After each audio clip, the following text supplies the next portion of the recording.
సమూయేలు రాసిన మొదటి గ్రంథము 15వ అధ్యాయము 22వ వచనాన్ని మనందరం కలిసి ఒక్క మాటలా చదువుదామండి. సమూయేలు రాసిన మొదటి గ్రంథము 15వ అధ్యాయము 22వ వచనాన్ని మనందరము కలిపి చదువుదామండి. చదవగలిగిన వారు నాతో కూడా కలిసి చదవడానికి ప్రయత్నం చేయండి.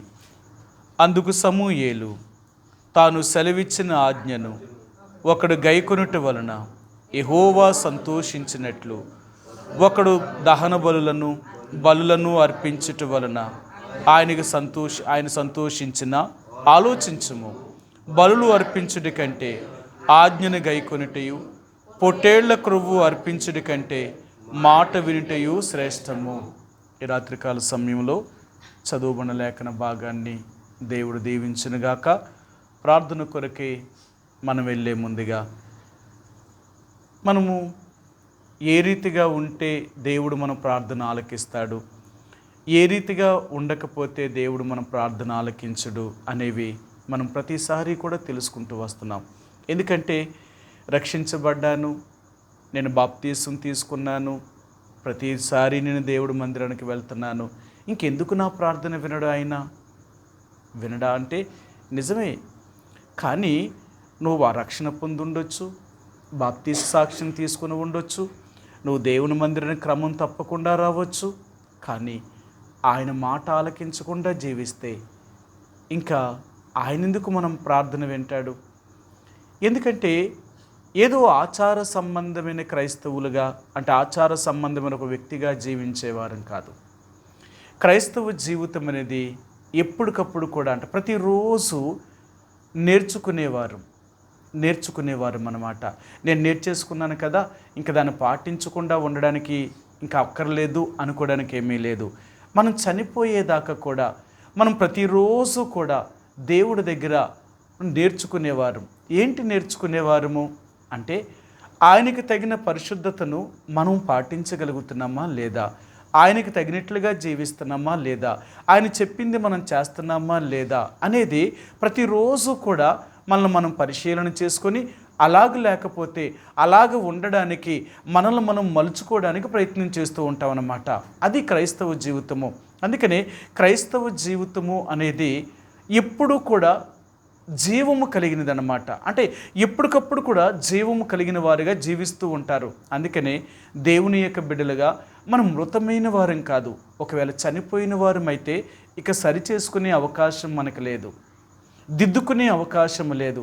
మనం భూమి మీద ఇంకా సజీవులుగా బ్రతుకుతున్నాం కాబట్టి మనం సరిచేసుకోవలసినవి, మనం దిద్దుకోవలసినవి అనేక విషయాల్ని మనం ప్రభు దగ్గరకు వచ్చినప్పుడల్లా మనం సరిచేసుకొని ఎప్పుడైతే మనం దిద్దుకోగలుగుతామో అప్పుడే దేవుడు మనం ఏమడిగినప్పటికీ కూడా ఆయన చేయగలిగిన వాడిగా ఉంటాడు ఆయన. అంతేకాని మనమేమో మన ఇష్టానుసారంగా జీవిస్తూ ఆయన చెప్పింది చేయకుండా మనమేదో దేవుడిని ప్రార్థన చేస్తే దేవుడు మన ప్రార్థన వింటాడు అనుకునేది అది మన భ్రమ.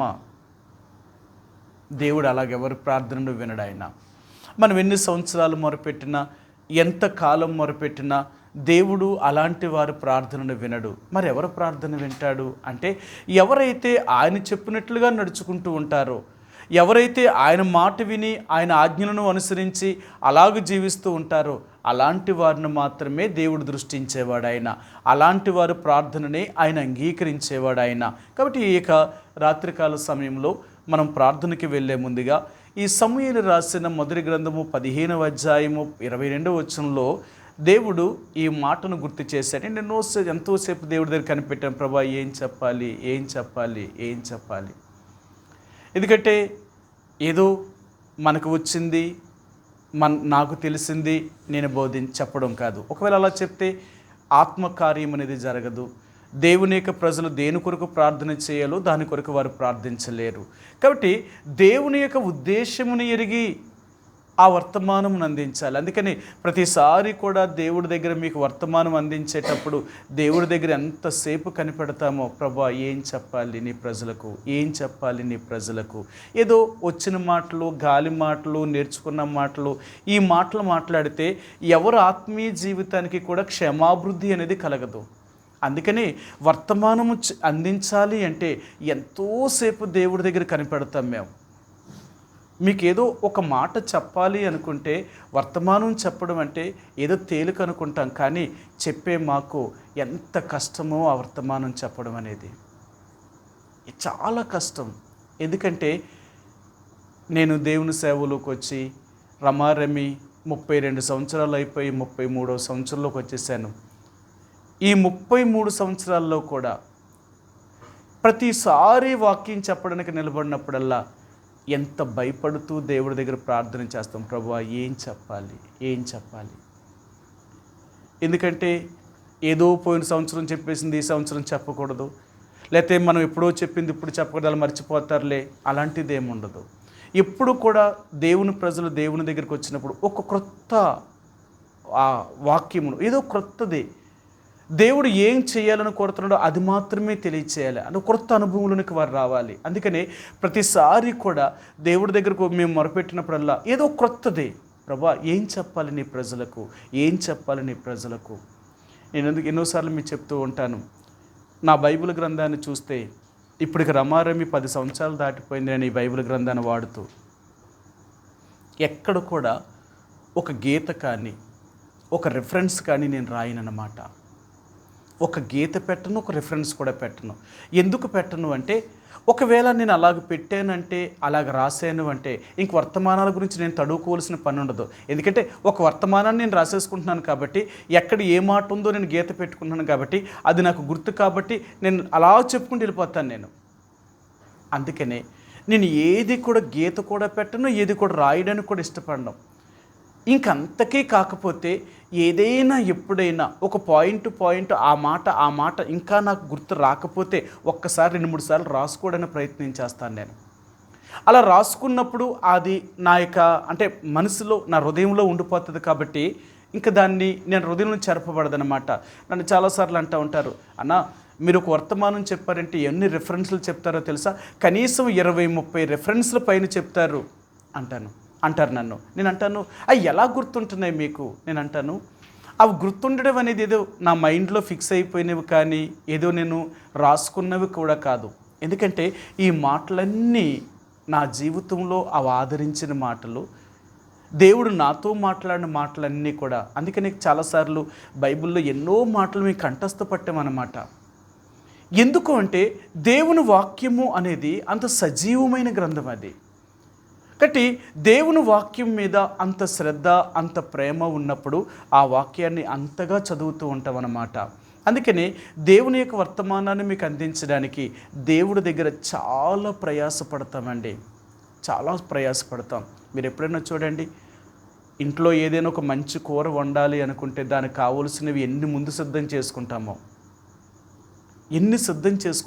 ఎందుకంటే అంత ఖరీదైన దాన్ని తీసుకొచ్చినప్పుడు ఏది ఎలా పడితే అలాగే ఉండేవనుకోండి, దానికి విలువ ఉండదన్నమాట. సిద్ధపరచాలి, ముందు సిద్ధపరచుకున్న తర్వాతే ఆ వంటను వండాలన్నమాట. అర్థమైందా?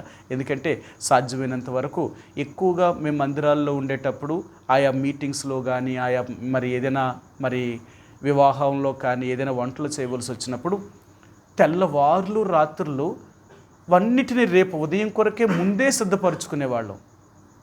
మరుసటి రోజే మార్కెట్కి వెళ్ళి అన్నీ తెచ్చుకున్న తర్వాత ఆ రాత్రంతా అన్నిటినీ దేని పొడులు చేసుకోవడము, దేని ఎలా ఉంచాలి, ఎంత ఏం చేయాలి అన్నీ సిద్ధం చేసుకొని ఉదయానికి లేసేటప్పటికి 10 గంటల లోపల వంట వండాలంటే రాత్రే అన్నీ సిద్ధం చేసుకొని ఉదయం కల్లా మేము పొయ్యి ఎక్కించాలన్నమాట. అంటే ఎంత సిద్ధపడితే ఆ వంటను చేయగలుగుతున్నాం అది.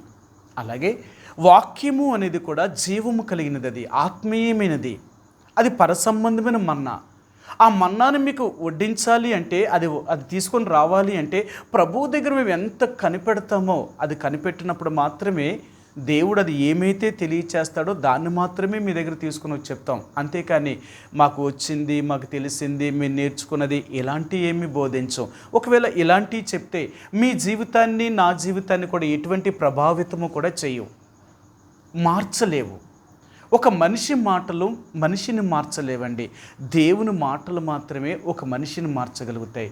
అందుకనే దేవుని మాటలను మీకు చెప్పాలి అంటే ఆ మాటలను దేవుడి దగ్గర ఎంతో సమయం కనిపెట్టి ఆ ప్రభువుని అడిగితేనే కానీ ఆ ప్రభువు ఏమైతే తెలియచేస్తాడో అది మాత్రమే మీకు తెలియచేస్తాం. నేను ఈరోజు చాలా సమయం ఉదయం నుంచి నేను చాలాసేపు కూర్చున్నాను అనమాట బైబిల్ దగ్గర. ఎంతసేపు కూర్చున్నానో, ఎందుకంటే ప్రతిరోజు నేను ఇంట్లో నుంచి బయటికి రావాలి అంటే 10:30 అయితేనే కానీ బయటికి రాను. నేను కుటుంబ ప్రార్థన అయిన తర్వాత మరలా నేను బైబిల్ వేసుకొని నా బైబిల్ చదువుతాను, నా వ్యక్తిగతంగా చదువుతాను. ప్రభు, నీ ప్రజలకు నేను ఏం చెప్పాలి, నువ్వేం చెప్పాలనుకుంటున్నావు అని ప్రభు దగ్గర కనిపెడతానన్నమాట.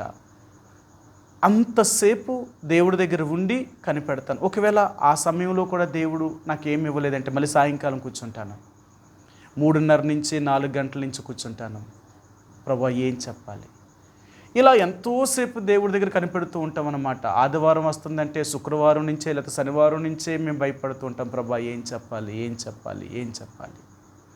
ఎందుకంటే అది దేవుడు ప్రజలకు దేవుని యొక్క వర్తమానం అందించేవాళ్ళమే తప్ప మా మాటలు చెప్పాలనుకునేవారు కాదు. అందుకనే ఎప్పుడు కూడా దేవుని వాక్యాన్ని అందించాలి. అది సజీవమైన జీవము కలిగిన వాక్యం అన్నమాట. అది సజీవమైనది. అందుకని ఎప్పుడు కూడా దేవుని యొక్క వాక్యము ఫ్రెష్గా పెడుతూ ఉంటాం అన్నమాట. రాత్రి మిగిలిపోయింది లేకపోతే నిన్న మిగిలిపోయింది ఇలాంటివి కాదు.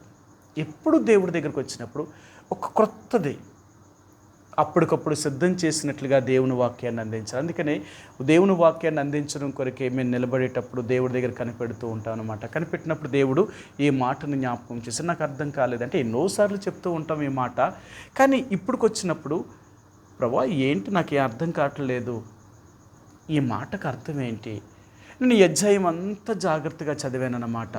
ఈ అధ్యాయం అంతా చదివిన తర్వాత నాకు కొన్ని విషయాలు దేవుడు గుర్తు చేశాడనమాట.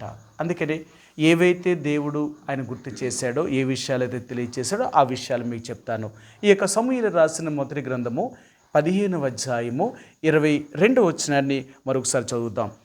అందుకు సమూయేలు, తాను సెలవిచ్చిన ఆజ్ఞను ఒకడు గైకొనుట వలన యెహోవా సంతోషించినట్లు ఒకడు దహన బలులను అర్పించుట వలన ఆయన సంతోషించిన ఆలోచించుము.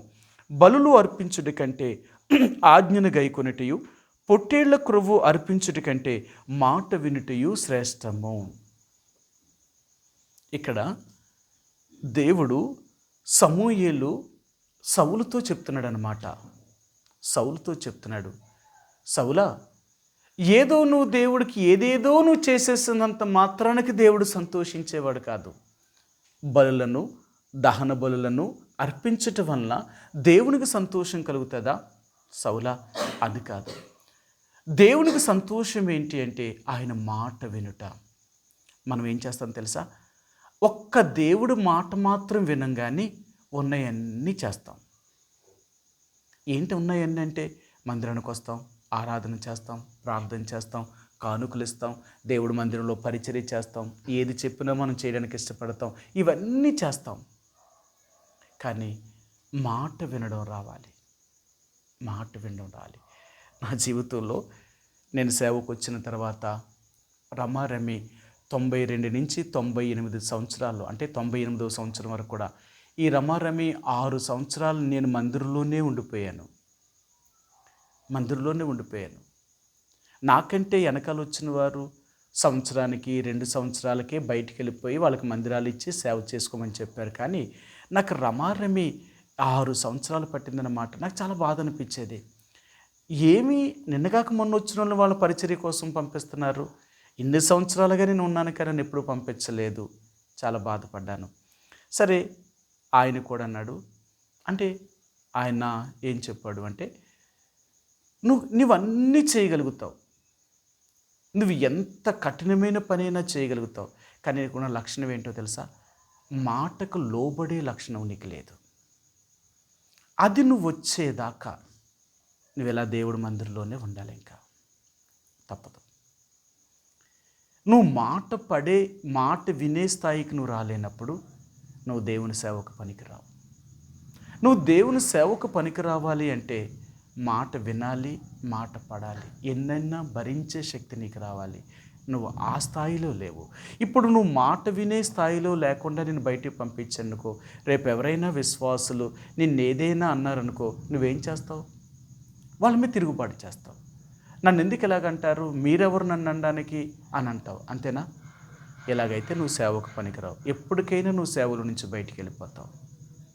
అలాగెళ్ళకూడదు. నువ్వు అలాగ వెళ్ళకుండా ఉండాలి అంటే నువ్వు మాట పడే స్థాయిలోనికి రావాలి. మన దేవుడే ఎన్నో మాటలు పడినప్పుడు నువ్వెందుకు పడవు? నువ్వెందుకు తట్టుకోలేవు?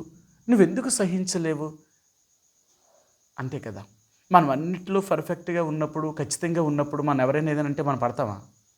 నన్నెందుకు అనాలా, నేనేం చేయలేదని, నేనేంటి అని అంటాం. నిజమే కదా. అంతే, ఒక్కొక్కరికి ఒక్కొక్క బలహీనత. అంటే అందరూ ఒకలాగా ఉండరు. అర్థమైందా? ఒక్కొక్కరు ఎలాగ ఉంటారంటే ఎన్నన్నా ఏమీ మాట్లాడరు. ఏమీ మాట్లాడరు అంటే ఇప్పుడు ఏమనాలా? వాళ్ళ మాట వినేవాళ్ళు అనాలా? వాళ్ళు ఏంటో తెలుసా? వాళ్ళు ఏ పని చేయరు కాబట్టి ఎన్నైనా నోరు మూసుకుని ఉంటారు. వాళ్ళు ఏవి చేయరు కాబట్టి ఎన్నంటే మాత్రం వాళ్ళు నోరు తెరుస్తారు అనుకుంటాను. కొనిలే మనకేట్లే తప్పించుకున్నామా లేదా అనుకుంటారు. మాట పడలేని ఎలాగుంటారు తెలుసా? అన్ని పనులు చేసేస్తారు కానీ మాట అంటే పడరు వాళ్ళు. చేసిన తర్వాత కూడా ఎందుకు తిడుతున్నారు మిమ్మల్ని మీరు? నేను చెయ్యకపోతే కదా మీరు అనాలా, చేస్తే ఎందుకు అంటున్నారు? మీరు చెప్పిందే కదా నేను చేశాను. అలాగనమాట. నన్ను చాలా నలిపేశారన్నమాట. నేను ఏదైనా ఒక పని చేశాను అంటే వాళ్ళు చెప్పినట్టే చేసిన, కానీ మళ్ళీ అనేవారు అది తప్పు అనేవారు. నేనేం చేశాను? మీరు చెప్పిందే కదా నేను చేశాను. నా సొంత ఇష్టం ఏం చేయలేదు కదా, మళ్ళీ నన్ను తప్పు అంటారేంటి అంటే, అవును, మేము చెప్పినంత మాత్రం నువ్వు చేసేసినంత మాత్రంగా తప్పో రైట్ నీకు తెలియదా? అది తప్పు అంతే. తప్పు అంటే తప్పే, మళ్ళీ మొదటి నుంచి చేయండి అనేవారు. ఏంటిది? చెప్తే చేయకపోతే ఒక గొడవ, చేస్తే ఒక గొడవ, ఏదైనా ఒకటే గొడవ. కారణం ఏంటంటే ఆయన ఒకటే అన్నాడు ఆఖరికి, ఒరేయ్ నేను నిన్నెందుకు ఇంతగా నిన్ను నలుపుతున్నాను అంటే, ఇంత పరిస్థితిలో తీసుకెళ్తున్నాను అంటే, నువ్వు అలాగా నలపబడితేనే కానీ నువ్వు వాడబడ్డానికి అర్హుడు కాలేవు. ఎంత నువ్వు నలుగుతావో, ఎంత తగ్గించుకోవడానికి విధేయత చూపడానికి ఇష్టపడతావో దేవుడు ఒక ఉన్నతమైన స్థానాన్ని తీసుకెళ్తాడు. కాబట్టి నువ్వనేది చచ్చిపోవాలి. మాట పడను అనే స్థాయిలో నువ్వు ఉండకూడదు. నువ్వు మాట ఎప్పుడైతే పడతావో, నువ్వు ఎప్పుడైతే తలదించుకొని మౌనంగా ఉంటావో అప్పుడేరా నేను బయటికి పంపిస్తాను, అంతవరకు నిన్ను బయటికి పంపించాను నేను. ఆ మాట వినడానికి 6 సంవత్సరాల మందిరంలోనే ఉంచేశారన్నమాట. నన్ను భయంకరంగా నలిపేశారు. భయంకరంగా నలిపారన్నమాట. అందుకే కదా ఈరోజు మీరు అందరూ అంటారు నాకు రానుదంటూ ఏమీ లేకుండా నలిపేశారు నన్ను. అసలు అన్ని విషయాలు కూడా అంత నలిపారు. అందుకనే చాలాసార్లు నేను అనుకుంటాను, ఆ రోజు ఆయన అంత కఠినంగా నన్ను పెంచడం వల్లే, అంత కఠినంగా నన్ను శిక్షించడం వల్లే ఈరోజు నేను ఎంత పెద్ద సమస్యనైనా సరే అసలు నాకు లెక్క కాకుండా తీసి పారేస్తానన్నమాట. అది ఎంతైనా కానీ ఇదంతా నా దగ్గర, ఈ సమస్య ఎంత నా దగ్గర, ఈ కష్టం ఎంత నా దగ్గర, ఈ పని ఎంత నా దగ్గర, నేను ఎంతకంటే ఎక్కువ అనుభవించాను, ఇది నాకు పెద్ద సమస్య ఏమీ కాదు. కారణం ఏంటి అంటే అలాగ నేర్పించారు. అందుకని అంటాను, మాట వినడంలోనే ఉంది మొదటి లక్షణం. కానీ మాట వినడానికి మనిషి ఇష్టపడం కదా. మనం ఎప్పుడూ కూడా తిరుగుబాటు చేసే నైజం. మన నైజం ఏంటంటే ఏది చెప్తారో దానికి వ్యతిరేకంగా తిరుగుబాటు చేయడం. అది మానవుడి యొక్క లక్షణం. దైవ లక్షణం ఏంటంటే మాట చెప్పగానే లోబడాలి. అందుకనే బైబిల్ గ్రంథాలు అంటాడు దేవుడు ఏం చెప్తాడో అది చెయ్యాలంతే. ఇప్పుడు ఈ సమూయేలు రాసిన మొదటి గ్రంథం 15వ అధ్యాయంలోకి వచ్చినప్పుడు దేవుడు సౌలుని పిలిచి సౌలుతో ఇలాగూ మాట్లాడాడు, సౌలా నీవు అమాలేకీల మీదకి యుద్ధానికి వెళ్ళి అమాలేకీలను తుత్తి నీలుగా ఓడించి పురుషులనైతేనేమి స్త్రీలనైతేనేమి ఆ దేశములో ఉన్న అందరినీ చంపేయి. అది పశువులే కానీ అవి ఏదున్నా సరే సమస్తాన్ని నుండి కత్తివాత హతము చేసి ఏది మిగలకుండా నాశనం చేసేయాలి అని చెప్పాడు దేవుడు. ఎందుకు దేవుడు అంత కఠినమైన అంటే అంత అలా చెప్పాడు? ఆయన అమాలేకీల్ని ఎందుకు చంపేయమంటున్నాడు? అది కూడా చెప్పాడు ఆయన. ఎందుకు నువ్వు అమాలేకీలను చంపాలి అంటే, ఇశ్రాయేలీలు ఐగుప్తు దేశములో నుంచి బయలుదేరి వస్తున్నప్పుడు మార్గ మధ్యములో చివర అంటే వెనకాల నడుస్తున్న వారిని, నడవలేని వారిని, బలహీనులైన వారిని అమాలేకీలు వెనకాల చంపేసి వారు దోచుకొని పోయారు వాళ్ళ ఆస్తిని. కాబట్టి వాళ్ళు ఆ రోజున చేసిన దాన్ని నేను మనసులో పెట్టుకున్నాను. ఇప్పుడు వాళ్ళకి నేను ప్రతీకారం చేయాలి. ఇప్పుడు ప్రతీకారం చేయడానికి నేను ఇశ్రాయేలు ప్రజలు మిమ్మల్ని బలపరిచాను. కాబట్టి ఇప్పుడు మీరు ఏం చేయాలంటే అమాలేకీలను తుత్తి నీలుగా చంపేయాలి. మీరు అందులో ఎవరిని బ్రతకనివ్వకూడదు. అది దేవుని యొక్క మాట. సరే, సౌలు వెళ్ళాడు. తన సైన్యాన్ని వెంట పెట్టుకొని అమాలేకీల మీదకి యుద్ధానికి వెళ్ళి అమాలేకీల్లో ఉన్న అందరినీ చంపాడు. అందరినీ చంపేశాడు. పురుషులనైతేనేమి, స్త్రీలనైతేనేమి, చిన్నపిల్లలనైతేనేమి అందరినీ చంపేశాడు. చంపిన తర్వాత అక్కడ ఇతడు 2 తప్పులు చేశాడు. మొదటి తప్పు ఏంటంటే అగాగుని, అంటే అమాలేకీ రాజైన అగాగుని ప్రాణముతో పట్టుకున్నాడు. చంపలేదు, ప్రాణంతో పట్టుకున్నాడు. రెండవది, ఆ అమాలేకీల దేశములున్న గొర్రెలను, మేకలను, ఎడ్లను, క్రొవ్విన వాటిని, బలమైన వాటిని చంపకుండా వాటిని ఇశ్రాయేలు దేశంలోకి తీసుకొచ్చాడు. బయట తెచ్చేశాడు. చంపలేదు వాటిని. ఇప్పుడు ఇలాగ చేయగానే దేవుడు సమూయేలుకి చెప్పాడు, సమూయేలు, నేనేం చెప్పాను, సౌలు ఏం చేశాడు? అమాలేకీల్ని పూర్తిగా నాశనం చేసేమన్నాను కదా, మరి ఆయన అలా చేయలేదే, నువ్వు వెళ్ళు అన్నాడు. సరే, సమూయేలు సౌలు దగ్గరికి రాగానే ఇప్పుడు సౌలు అంటున్నాడు, యెహోవా చేత ఆశీర్వాదం నొందినవాడా, నువ్వు నాకేమైతే ఆజ్ఞాపించావో అవన్నీ నేను చేశాను అంటున్నాడు ఆయన. చూడండి ఆయన ఏమన్నాడో మీకు చూపిస్తాను. సమూయేలు రాసిన మొదటి గ్రంథము 15వ అధ్యాయము 13వ వచనం అండి. 13వ వచనం. తరువాత అతడు సౌలు నొద్దకు రాగా సౌలు, యెహోవా వలన నీకు ఆశీర్వాదము కలుగునుగాక, యెహోవా ఆజ్ఞను నేను నెరవేర్చి తిన్ననగా. సరే, యెహోవా చేత నువ్వు ఆశీర్వాదం నొందుదువుగాక, యెహోవా ఆజ్ఞాపించినదంతయు నేను చేశాను. చేశాడా? చేశాడట. ఈయనేమన్నాడు, నేను చేసేసాను, నువ్వేమైతే చెప్పావో అన్నీ నేను చేశాను అంటున్నాడు. ఇక్కడ దేవుడు అంటున్నాడు, సమూయేలు నేను చెప్పిన దానికి వ్యతిరేకంగా చేశాడు ఈయన. నేను చెప్పిన దాన్ని వ్యతిరేకంగా చేశాడు. మరి ఆయన చేసినట్టు ఎలాగవుతుంది? ఈయనేమో నేను చేశాను అంటున్నాడు, ఆయనేమో నేను చేయలేదు అంటున్నాడు. అందుకనే ఇప్పుడు సమూయేలు సౌలుతో మాట్లాడుతున్నాడు. సౌలా, నాకు వినబడుతున్న ఆ గొర్రెలు, మేకలు, ఎడ్ల యొక్క రంకెలు ఎక్కడి నుంచి? అటు అరుపులు వినబడుతున్నాయే, అవి ఎందుకు అరుస్తున్నాయి? అవి ఎక్కడి నుంచి తీసుకొచ్చారు? అవేంటి అని అడిగాడు. అప్పుడు అన్నాడు, ఇశ్రాయేలు ప్రజలు అంటే సైన్యంలో ఉన్నవారు దేవునికి బలి అర్పించడం కొరకే ఆ శపితమైన దాంట్లో నుంచి, అనగా అమాలేకీల దేశములో నుండి క్రొవ్వినవి, బలమైన వాటిని యెహోవాకు బలిగా అర్పించడానికి తీసుకొచ్చారు అని చెప్పాడు ఆయన. సరే, ఆయన ఏమన్నాడో చూపిస్తాను మీకు. ఈయన ఏం చెప్పాడు అంటే, మరి నాకు వినబడుతున్నాయి కదా, అవి ఎక్కడి నుంచి తీసుకొచ్చారు, అవి ఏంటి అని వారిని అడిగినప్పుడు ఈయన సమాధానం ఏం చెప్పాడంటే 15వ వచనమండి. అందుకు సౌలు, అమాలేకీల యొద్ద నుండి జనులు వీటిని తీసుకుని వచ్చిరి, నీ దేవుడైన యెహోవాకు బలులు అర్పించుటకు గొర్రెలలోనూ జనులు గొర్రెలలోనూ ఎడ్లలోనూ మంచి వాటిని ఉండనిచ్చిరి, మిగిలిన వాటినన్నిటినీ నిర్మూలము చేసిరని అనగా. చూసారా, జనులు ఏం చేశారట? తీసుకొచ్చారట. ఈయన మాత్రం చేయలేదట. ఈయనేమంటున్నాడంటే, నాదేమీ తప్పు లేదు, వాళ్ళే చేశారు. మరి నువ్వెందుకు? వాళ్ళ చేస్తే మరి నిన్ను అధిక ఒక రాజుగా నియమించినప్పుడు నీ మాట ప్రకారము చేయాలి. వాళ్ళు నీ మాట వినకుండా వాళ్ళ ఇష్టమైనట్లు వాళ్ళు చేస్తే మరి నువ్వెందుకు రాజు? ఇంకా నువ్వు ఉండకరద్దు, అయితే నువ్వు రాజువు కాదు. అర్థమైందా? చాలాసార్లు ఇంట్లో ఎవరు తప్పు చేసినా ముందు ఎవరిని అంటారు తెలుసా? ఇంటి యజమానుడిని అంటారు. ఇదేనేటయ్యా నీ ఇంట్లో వాళ్ళకి నేర్పించేది అంటారు. ఒకవేళ ఆయన లేకపోయినా తల్లినంటే ఇదేనేటమ్మా నేర్పిస్తున్నావు నీ పిల్లలకి అంటారు. తప్పు చేసేది పిల్లలైతే, తప్పు చేసింది ఇంట్లో ఎవరైనా అయితే అది ఇంటి యజమానుడి మీద ఎందుకు పడుతుంది? బాధ్యుడు నువ్వు. ఇల్లంతటినీ దిద్దుకోవలసిన బాధ్యత నీ మీద ఉన్నప్పుడు నువ్వెందుకు చేయలేదు? ఇప్పుడు సౌలు ఎవరు అంటే ఇశ్రాయేలు ప్రజలందరి మీద రాజు ఈయన. ఈ రాజు ఈయన ప్రజలందరినీ సరిచేయవలసిన వాడు, వాళ్ళు దిద్దవలసిన వాడు, అందరినీ దేవుని వైపు త్రిప్పవలసిన వాడు. ఈయనే దేవుడు తప్పు చేస్తే ఇంక వాళ్ళు ఏం చేస్తారు? పైపెచ్చి ఏమన్నాడంటే నేను తప్పు చేయలేదు.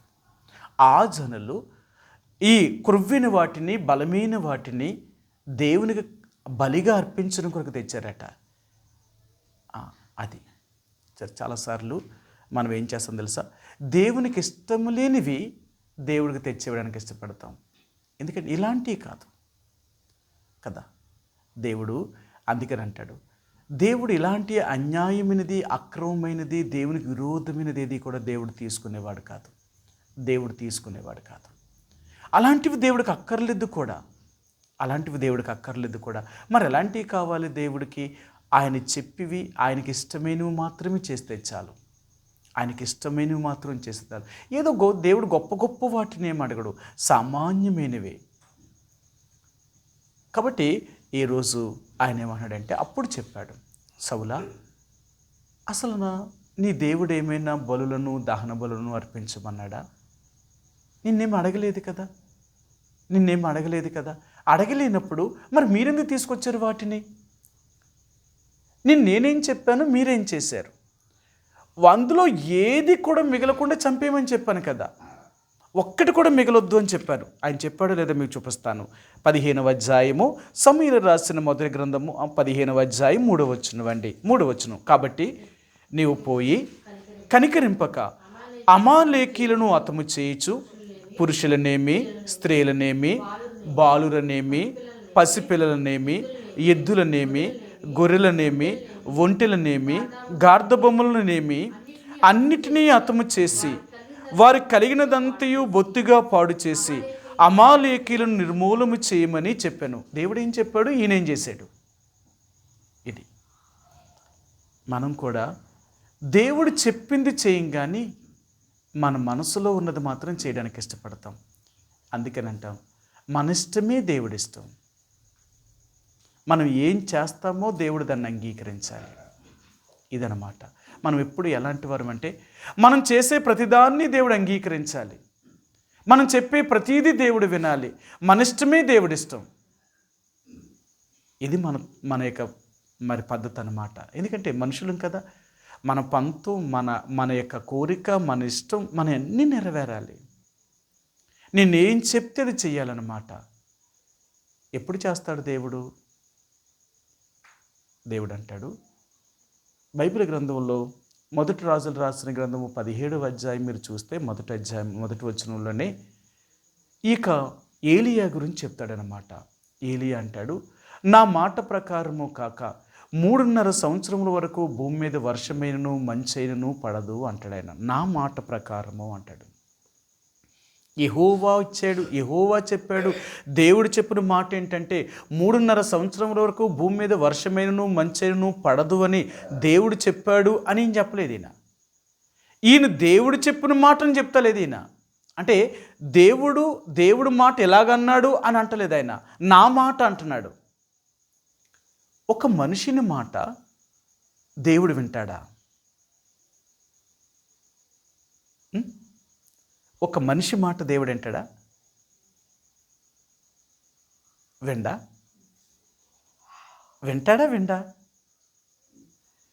ఒక మనిషి మాట, దేవుని బిడ్డ యొక్క మాట దేవుడు వింటాడా వినడా?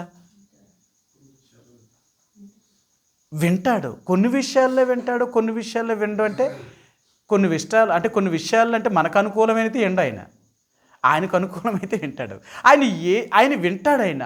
కానీ ఆయన ఎప్పుడూ కూడా న్యాయం తప్పడు. అర్థమైందా? న్యాయం తప్పడు. అందుకనే ఇక్కడ దేవుడు ఏమంటున్నాడంటే, దేవుడు ఎప్పుడూ కూడా న్యాయం తప్పడు. ఇప్పుడు ఏలియా ఏమంటున్నాడంటే, నా మాట ప్రకారము గాక అంటున్నాడు. నేను ఏం చెప్తానో అది జరగాలి. ఇదేంటి, ఆయన ఏది చెప్తే జరిగిపోద్దా అంటే ఏలియా ఏం చెప్పినా జరుగుతుందట. అందుకనే బైబిల్ గ్రంథంలో ఏలియా ఏం చెప్పినా చేశాడు దేవుడు. వర్షాన్ని ఆపమంటే దేవుడు ఆపాడు, వర్షం పడమంటే దేవుడు పడకుండా ఆ పడేలాగా చేశాడు. ఆ విధవరాలు కుమారుడు చచ్చిపోయినప్పుడు బ్రతికించమంటే బ్రతికాడు. ఏలియా ఆ కిషోను వాగు దగ్గర అగ్ని ఆకాశం నుండి కిందకి రమ్మంటే 3 సార్లు తీసుకొచ్చాడు అగ్నిని, ఆకాశం నుండి కిందకి తీసుకొచ్చాడు అగ్నిని. ఇంకా అలాంటి ప్రవక్త భూమి మీద ఇంకెవరు లేరన్నమాట. అందుకని అంటాడు, ఏలియా లాంటి ప్రవక్త అంతకు ముందు కానీ అతని తరువాత కానీ పుట్టలేదు. ఒకవేళ పుట్టారు అంటే ఆయనే యేసుప్రభు. అందుకనే ఏలియా కంటే గొప్పవాడైన యేసుప్రభువారు దేవుడే భూమి మీదకి వచ్చాడు, కానీ అంతకంటే గొప్పవాడు ఇంక భూమి మీద లేడు. ఎందుకు దేవుడు ఏలియా అంటే ఆయన చెప్తే ఎందుకు దేవుడు చేశాడు అంటే ఏలియా దేవుని యొక్క చిత్తాన్ని కూడా అలాగూ నెరవేర్చేవాడు. ఒక మన మాట ఎవరైనా విన్నారు అంటే మనం వాళ్ళ మాట కూడా వినాలి కదా. మనం మన మాట వాళ్ళని వినలేనప్పుడు వాళ్ళ మాట మనం ఎందుకు వింటాం? విను. నేను చెప్తే నువ్వు విన్నావా? నువ్వు చెప్పింది నేను చెప్పింది నువ్వు వెళ్ళలేనప్పుడు నువ్వు చెప్పింది నేను ఎందుకు వింటాను అంటావు. అంతే కదా. ఇప్పుడు దేవుడు ఏలియా చెప్పిన మాట వినాలి అంటే ఏలియా కూడా దేవుడు చెప్పిన మాట వినాలి కదా, వినాలి. అందుకని ఏలియా దేవుడు ఏం చెప్పినా తూచ తప్పేవాడు కాదు. ఇప్పుడు కూడా ఏలియా మాట దేవుడు ఎందుకు విన్నాడు అంటే ఏలియా దేవుని యందు భయభక్తులు కలిగినవాడు, రోషము కలిగినవాడు, పట్టుదల కలిగినవాడు, ఆసక్తి కలిగినవాడు. దేవుడు కంటే ఇంకేది తనకు ఎక్కువ కాదు. దేవుని కంటే తనకేది ఎక్కువ కాదన్నమాట. దేవుడు అంటే దేవుడి కోసం దేనినైనా త్యాగం చేయగలిగిన వాడు, అంత రోషం కలిగిన వాడు. అందుకనే దేవుడు అన్నాడు, ఏలియా నా కోసం నువ్వు ఎంతగా జీవిస్తున్నప్పుడు మరి నువ్వు చెప్పింది నేను ఇది చేయను. ఆయన ఏది చెప్తే అది చేశాడు ఆయన. ఈరోజు దేవుడు అంటున్నాడు, నేను నీ మాట వినాలి అంటే, నేను నీ ప్రార్థనను అంగీకరించాలి అంటే ముందు నువ్వు నా మాట వింటున్నావా? నా మాటను వినలేనప్పుడు నీ ప్రార్థన నేను ఎందుకు వింటాను? నేను ఎవరి ప్రార్థనైనా వినాలి అంటే వాడు నేను చెప్పినట్లుగా జీవించేవాడై ఉండాలి. అలాంటి దైవభక్తుడై ఉంటే నేను తప్పక వారి ప్రార్థన వింటాను. నా చిత్తానుసారంగా మొరపెట్టే వారి ప్రార్థనను నేను ఎప్పుడూ త్రోసివేయను. మనమేమో మన ఇష్టానుసారంగా జీవిస్తాం, మనమేమో దేవుని యొక్క భక్తికి అనుగుణంగా జీవించం, కానీ మనం మాత్రం దేవుని ప్రార్థన చేస్తాం. మనం అడిగిందల్లా దేవుడు చేయాలంటాం. దేవుడు అంటాడు, నేను ఎలాగంటాను? నేను విన్న కదా, నేను వినడం. ఇప్పుడు ఈ 15వ అధ్యాయం 22వ వచనంలో చెప్తున్నాడు, సౌలా దేవుడికి ఏది ఇష్టమో తెలుసా? బలులను దహన బలులను అర్పించడం దేవునికి సంతోషం కాదు. ముందు మాట వినడం కావాలి. మాట వినడం నేర్చుకో. దేవుడు నీకేం ఆజ్ఞాపించాడు, నువ్వేం చేసావు? నువ్వు విన్నావా? ఆ అమాలేకీల రాజుని, ప్రజల్ని అందరినీ చంపేమన్న దేవుడు ఈ రాజుని ఎందుకు ప్రాణంతో తీసుకురమ్మంటాడు? ఆ రాజు నువ్వెందుకు ప్రాణంతో తీసుకొచ్చావు? నాకు చూపించడం కొరక. నాకెందుకు చూపించడం? నేనెవరిని? దేవుడికి నీకు ఒక మధ్యవర్తినంతే. ఆయన ఏం చెప్పాడో అది నీకు చెప్తానంతే. ఇంతవరకే నేను. అంతేకాని నువ్వు చేసింది నేను దేవుడికి వెళ్ళి చెప్పను. నేను ఎందుకో తెలుసా? నువ్వు చేసిన పని మంచిది కానప్పుడు నేను ఎలా చెప్తాను నేను నీకు? అందుకన్నాడు, సౌలా మాట వినడం శ్రేష్టం. దేవుడు ఏం చెప్పాడో అది చేయడానికి నువ్వు ప్రయత్నం చేసావా? ఈరోజు మనం ప్రార్థనకి వెళ్ళే ముందుగా దేవుడు మనకేం చెప్తున్నాడో, మనతో ఏం మాట్లాడుతున్నాడో అది చేయడానికి మనం సిద్ధంగా ఉన్నామా? దేవుడు చెప్పింది ఏదైనా చేయడానికి మనం సిద్ధంగా ఉంటే ఆ దేవుడు కూడా, ఆ యేసుప్రభువారు కూడా నువ్వు చెప్పింది చేయడానికి ఆయన కూడా ఎప్పుడూ సిద్ధంగానే ఉంటాడు. మనము ఆయన మాట వినలేనప్పుడు మన మాట దేవుడు ఎందుకు వింటాడు? అదే కదా. దేవుడి దగ్గరికి వచ్చాను, దేవుడు నా ప్రార్థన వెళ్ళలేదు, నేను అడిగింది చేయలేదు కాబట్టి ఇంక నేను దేవుడి దగ్గరికి రాను. తిరిగి పైపొచ్చి ఏం చెప్తాను తెలుసా? దేవుడు ఏం చేశాడు నాకు? దేవుడు నాకేమి ఇచ్చాడు? నేనేం అడిగితే ఏమి ఇచ్చాడు దేవుడు? అసలు మన దేవుడు ఇవ్వలేనివాడా, చేయలేనివాడా అంటే అలాంటి దేవుడు కాదే. మనందరికీ తెలుసు ఆయనకు అసాధ్యమైనదంటూ ఏమీ లేదు అంటున్నాడు. సమస్తము చేయగలిగిన దేవుడైనప్పుడు ఎందుకు దేవుడు మన ప్రార్థన వింటలేదు? ఇది కదా మొదటి ప్రశ్న.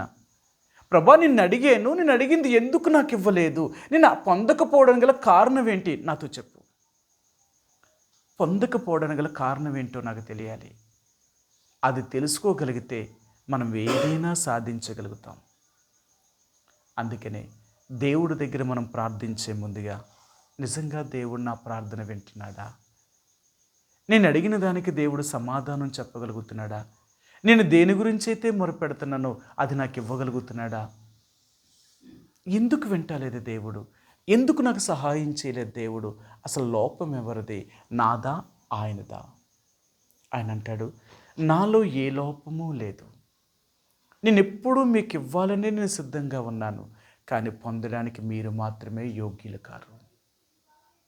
పొందడానికి నువ్వు యోగ్యుడు కానప్పుడు, యోగ్యురాలు కానప్పుడు ఆయన ఎందుకు చేస్తాడు? ఆయన మీకు చాలాసార్లు చెప్పాను, దేవుడి దగ్గర నుంచి మన సహాయం పొందాలి అంటే ఇది తప్పక మనకు ఉండాలి. ఇది లేకపోతే దేవుడి దగ్గర నుంచి మనం సహాయం పొందలేము. సరే, మీకు చూపిస్తాను. లూకాసు వార్తలో ఈ శతాధిపతి యేసు ప్రభువారి దగ్గరికి వచ్చినప్పుడు ఆయన ఇలాగూ చెప్పాడు.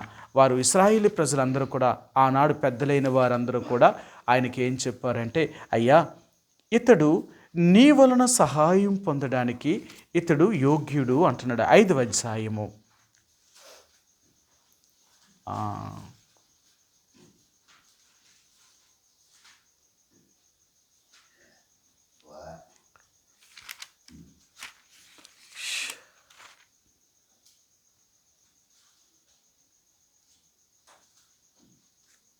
క్షమించండి, 7వ అధ్యాయము, లూకాసు వార్త 7వ అధ్యాయము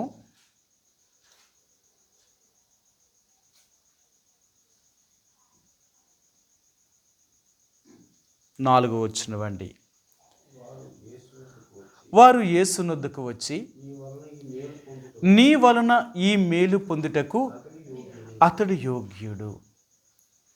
నీ వలన అతడు ఈ మేలు పొందడానికి అతడు యోగ్యుడు, అర్హత కలిగినవాడు.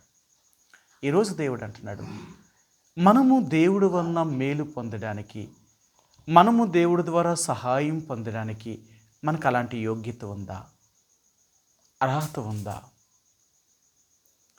ఇవేవీ లేకుండా మనం దేవుడి దగ్గరికి వచ్చి ఎలాగ దేవుడు మరి మనం ప్రార్థన వింటాడు అనుకుంటున్నాం? ఎలాగ దేవుడు మనకు సహాయం చేయగలడు అనుకుంటున్నాం? అందుకనే ఈరోజు దేవుడు అంటున్నాడు, ఆయన ఏమంటున్నాడు అంటే, నా ద్వారా నువ్వు మేలు పొందడానికి నీకు యోగ్యత ఉందా, ఆ అర్హత ఉందా? నిజంగా నీకు ఆ అర్హత ఉంటే నేను ఎందుకు చేయను? నీకు అర్హత ఉంటే నేను తప్పగా చేస్తాను. నీలో ఆ అర్హత కానీ ఆ యోగ్యత కానీ లేనప్పుడు నా ద్వారా నీకేమీ దొరకదు. కాబట్టి ఇప్పుడు దేవుడు అనేది ఏంటంటే, నువ్వు నన్ను అడుగుతున్నావు కదా, నువ్వు అడిగిన దాన్ని పొందడానికి మనకు అర్హత ఉందా అంటే ఆ యోగ్యత లేదు, అర్హత లేదు. అందుకనే దేవుడు అంటున్నాడు, మేలు పొందడానికి నీకు అర్హత కావాలి. ఆ యోగ్యత లేకపోతే మనం అర్హులం కాలేము, మనం యోగ్యులం కాలేము. కాబట్టి ఈ రాత్రి దేవుడు అనేదంటే, బలులు అర్పించడం కంటే, దహన బలులు అర్పించడం కంటే మాట వినడం శ్రేష్టం. దేవుడు ఏం చెప్తాడో అది వినడానికి మొదట మనం ఇష్టపడాలి.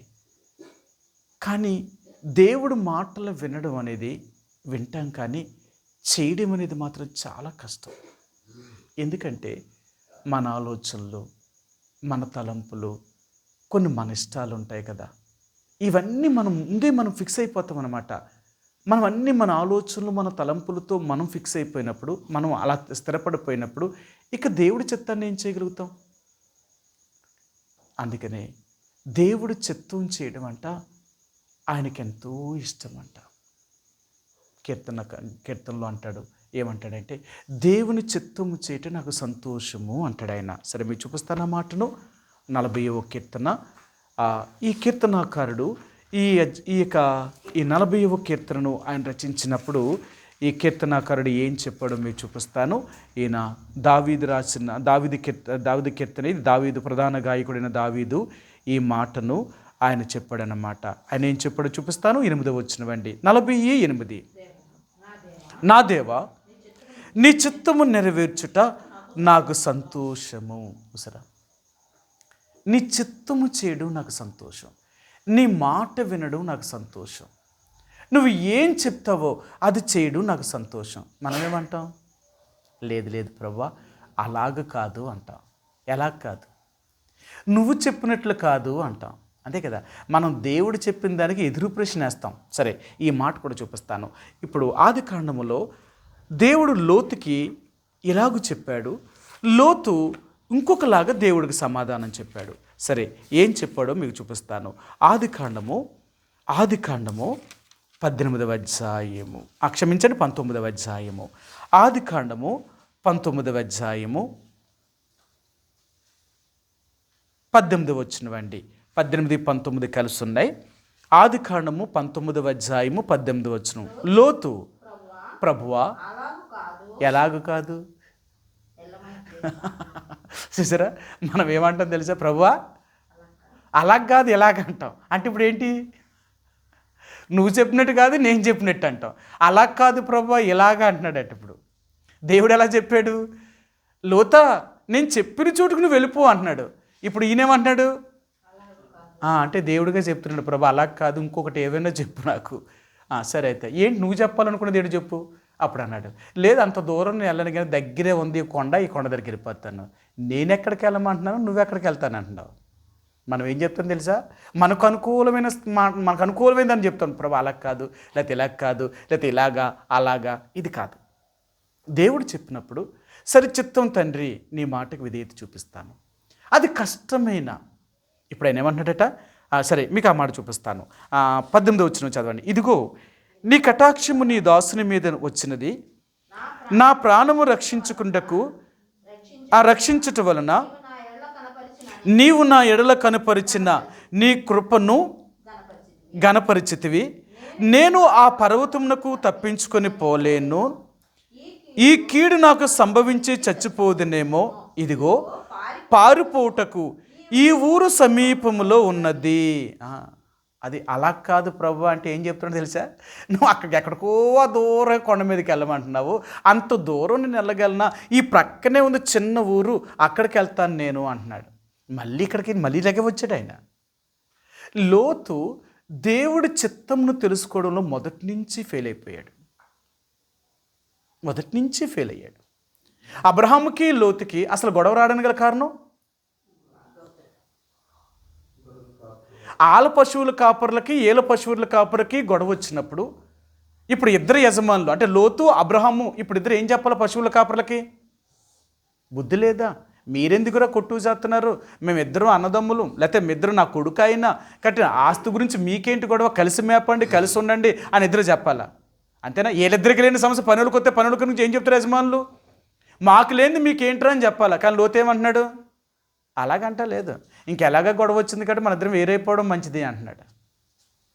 అబ్రహాం అన్నాడా? లోతు వేరవ్వాలి అనుకుంటున్నాడు. అందుకనే శరీర సంబంధమైన మనుషుల్ని ఆత్మ సంబంధమైన మనుషులతో ఎప్పటికీ కలిసి ఉండలేరు. దేవుడు అబ్రహాముని రమ్మంటే అబ్రహాము లోతుని వెంటేసుకొని వస్తున్నాడు. నేను నీకేం చెప్పాను? నువ్వు ఒక్కడవే నిన్ను తీసుకొచ్చి నిన్ను రమ్మన్నాను, నువ్వేం చేస్తున్నావు? ఆ లోతుని వెంటేసుకుని వస్తున్నావు. ఎందుకు? నీకు పిల్లలు లేరు కదా, ఆడే నీ వారసుడు అవుతాడేనా, లేకపోతే ఆడే నీ కొడుకన్నా? లోతు తన సహోదరుడి యొక్క కుమారుడు, హారాను యొక్క కుమారుడు కదా లోతు. కాబట్టి లోతుని వెంటేసుకుని వచ్చాడు. ఇది దేవుడి చిత్తం కాదు మొదటి నుంచి. అందుకనే ఇప్పుడు ఇద్దరూ వేరవ్వాల్సి వచ్చింది. వేరవ్వాల్సి వచ్చినప్పుడు అబ్రహాం చెప్పాడు, లోతు ఇంక నీకు నాకు సమస్య వచ్చింది కాబట్టి నువ్వు ఏ దిక్కుకైతే వెళ్తావో ఆ దిక్కుకి దానికి వ్యతిరేకమైన దిక్కుకి వెళ్తాను. నువ్వు తూర్పుకి వెళ్తే నేను పడమటికి వెళ్తాను, నువ్వు ఉత్తరానికి వెళ్తే నేను దక్షిణానికి వెళ్తాను, లేకపోతే నువ్వు దక్షిణానికి వెళ్తే ఉత్తరానికి వెళ్తాను. నువ్వు ఏది ముందు కోరుకుంటావు కోరుకున్నాడు. అప్పుడైనా లోతు చెప్పలేదు, అదేంటి నాన్న అలాగంటావు? మనం వేరైపోవడానిక మన ఇద్దరం కలిసి వచ్చింది. నేను నిన్ను వదలను, నేను నీతోటే ఉంటాను, నన్ను నువ్వేగా తీసుకొచ్చావు, నిన్ను వదిలేసి నేను ఎలా పోతాను అని అంటలేదు ఆయన. అలాగేమనలేదు. సరే నేను వేరైపోతాను. మొదటి నుంచి లోతు యొక్క ఆలోచనలు వేరు. లోతు ఏమైపోవాలనుకుంటున్నాడట?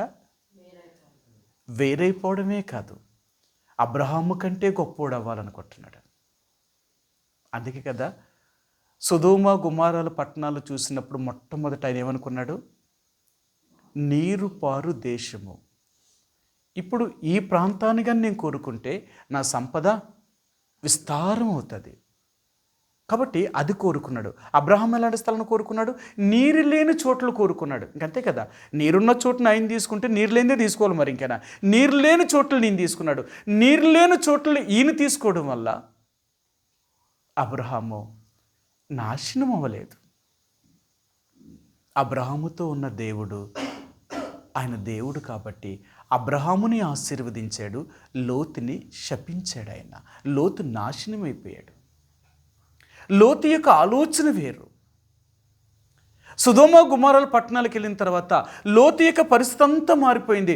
దేవుడిని వదిలేశాడు, లోకంలోనికి వెళ్ళిపోయాడు, ఆ మనుషులతోటి వియ్యం పొందాలనుకుంటున్నాడు, ఆ మనుషులతో కలిసిపోయాడు. అందుకని దేవుడు అన్నాడు, లోతా ఇప్పటికైనా నీకు అవకాశం ఇచ్చాను, నువ్వు ఇక్కడి నుంచి నీ ప్రాణాన్ని తప్పించుకోవడానికి ఆ పర్వతానికి పారిపోమంటే, ప్రభు అలాగ కాదు, అలాగ కాదు. సరే, చాలాసార్లు మనం ఎదురు చెప్పేవారం. ఇప్పుడు సౌలు కూడా సమూయేలుకి ఇదే చెప్పాడు. అలాగ నువ్వు అనొద్దు అంటున్నాడు. ఎందుకు అలాగ అనొద్దు? నువ్వు చేసిన తప్పు అంటే ఆ తప్పును తప్పులా చూపించడం తప్పు అంటారా? కాదు. కానీ ఈయనేమంటున్నాడు అంటే, సమూయేలుతో అంటున్నాడు, సమూయేలు నువ్వు అలాగూ అనకూడదు అంటున్నాడు. ఆయన అనకూడదట. ఆయన ఏమన్నాడో చూపిస్తాను మీకు.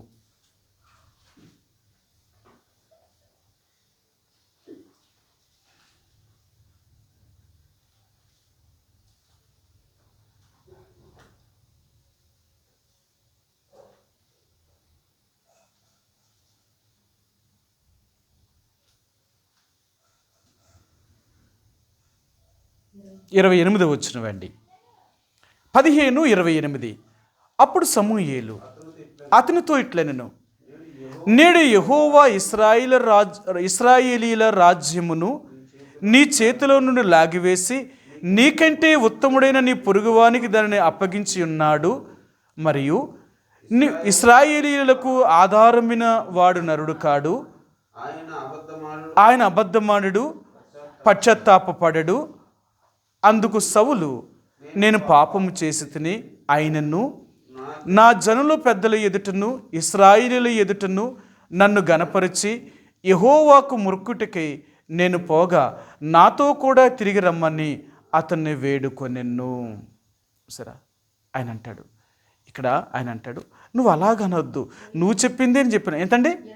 20. చదవండి సిస్టర్ గారు. అందుకు సౌలు, ఆ మాట అనవద్దు, నేను యెహోవా మాట విని యెహోవా నన్ను పంపిన మార్గమున పోయి అమాలేకీల రాజైన అగాగును తీసుకుని వచ్చి తిని, కానీ అమాలేకీలను నిర్మూలము చేసి తిని. అలాగనొద్దు, ఆ మాట అనొద్దు. నువ్వు చెప్పిందే నేను చేశాను, కానీ నువ్వేంటి అలాగంటున్నావు?